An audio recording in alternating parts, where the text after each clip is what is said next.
እኔ የምፈልገው አንቺ የህልምሽን እንድትኖሪ ነው። ከኔ ጋር ስብር ብለሽ አጎንብሰሽ እንድትኖሪ አልፈልግም። እኔ ልጅ እማ ትናፍቂኛለሽ እኮ እኔ እንደ አባቴ አንቺማ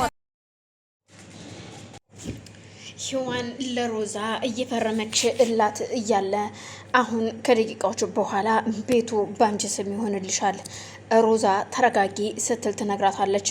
ሮዛ ቶሎ ፈርማ እንድትሰጣትና ወረቀቱን በእጇ ለማስገባት ብትቸኩልም ግን እንዳሰበችው አልተሳካላትም። ፈርማ ልክ ለሮዛ እንደሰጠቻት በአጋጣሚ ባንቴሮ ወደ ውስጥ ይገባል። ያ ወረቀት የሮዛ እጅ ላይ እያለ ሲያየው ወረቀቱን ከእጇ ላይ ይነጥቅና እሺ ይሄ ቤት ላንቺ ለብዙ ነገር እያስፈልግሻል ሔዋን፣ ስለዚህ ይሄ ቤት ምን እንደሆነ ላንቺ ዋጋውን የምታውቂው አንቺና አንቺ ብቻ ናችሁ።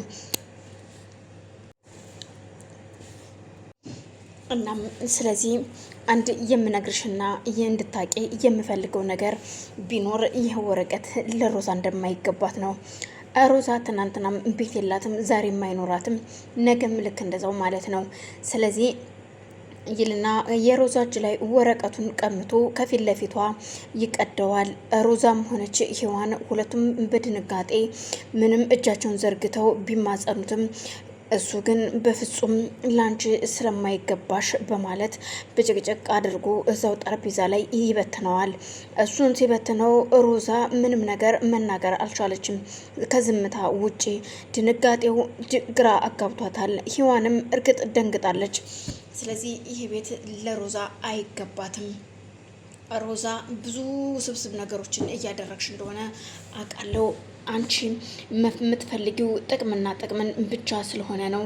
ስለዚህ እኔ ባንቴሮ እያለሁኝ ደግሞ አንቺ ምንም ነገር እንዲኖርሽ አልፈልግም፣ ደግሞም አይኖርሽም በማለት እሱም በዳጭቆት ወደ ውጭ ይወጣል። ውጭ ወጥቶ በረንዳ ላይ ቁጭ እንዳለ ሉሊት በጓሮ በር ትገባለች። ዴብ በር ላይ ቆሞ ነበረ፣ ግን ደግሞ አላየችውም። በዚህ በፊት የሆነ በአደራ የተሰጣትን ገንዘብ ለእናቷ በመላክ ስላጠፋች ያንን ገንዘብ አምጭ ስትባል ማምጥታ መተካት እንዳልቻለች ሲገባት እሷ በጭንቀት ውስጧን አሳምኖ እናም ጭንቀት በምትሄድበትም መንገድ ላይም እየተጓዘች ቢሆን የምታስበው ገንዘቡን ከየት አምጥታ እንደምትከፍለውና እንደምትመልሰው ነበር።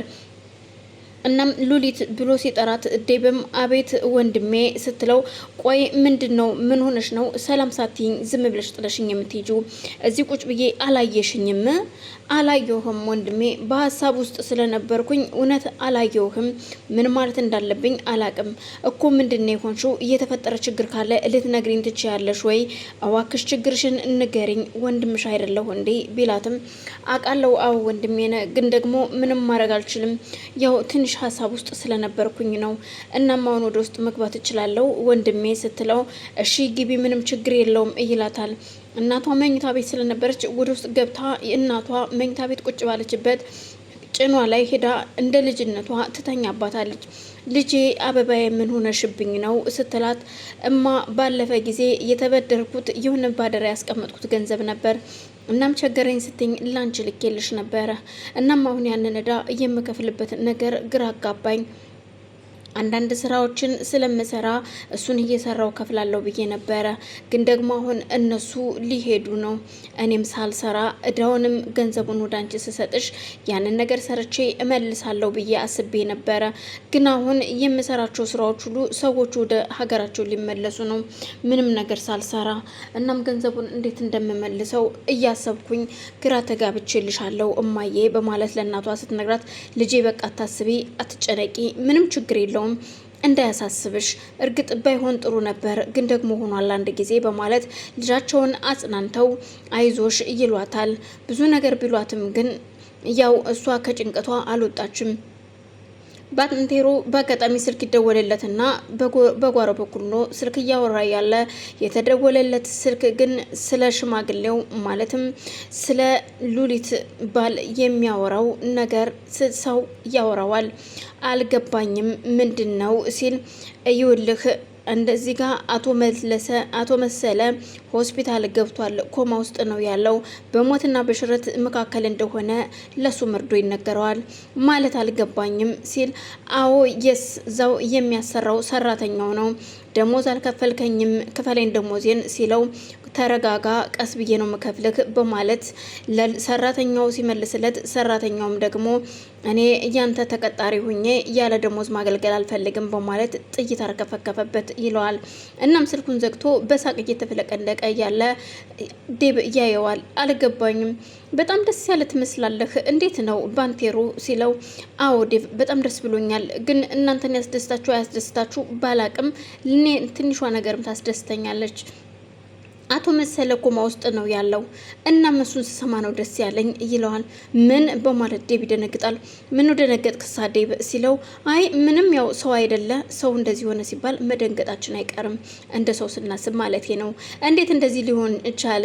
አየ ሰው ልጅ የማይወድቅ ይመስለዋል አይደል?